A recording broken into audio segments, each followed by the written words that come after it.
جب عمر 20 سال ہو جاتی ہے تو 20 سال کی عمر میں اس نوجوان کے اندر ٹیسٹسٹیرون اتنے زیادہ ہوتے ہیں کہ اس میں ایک مردانہ پن آ جاتا ہے، چنانچہ اس میں مقابلہ بازی کی عادت آتی ہے، یہ جیت کو پسند کرتا ہے، کوئی کمپٹیشن ہو جیتنے کی کوشش کرے گا، کوئی ایگزام ہو فرسٹ آنے کی کوشش کرے گا۔ تو اس میں دو چیزیں آ جاتی ہیں، جدت پسندی اور جیت پسندی۔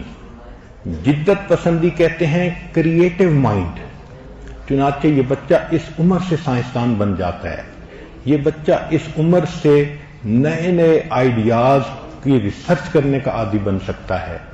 اور دوسرا ہے جیت پسندی، کہ کسی بھی کمپٹیشن میں ہو تو یہ فرسٹ آنے کی کوشش میں لگ جاتا ہے۔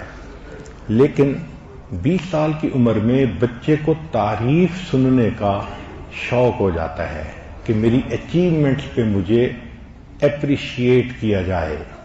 اب اگر ماں باپ اپریشیٹ نہیں کریں گے، ڈانٹیں گے، باتیں سنائیں گے، تو پھر کسی نہ کسی لڑکی کی طرف چلا جاتا ہے اور وہ لڑکی اس کو کہتی ہے جانو تم تو بڑے خوبصورت ہو، آنکھیں بڑی پیاری ہیں، تو بچہ انوالو ہو جاتا ہے۔ تو اس ایج کے اندر بچے کو تعریف سننے کا خبط ہوتا ہے، اور جو بری لڑکیاں ہوتی ہیں وہ تعریف کے ذریعے ہی ان کو اپنے اور قریب کر لیتی ہیں۔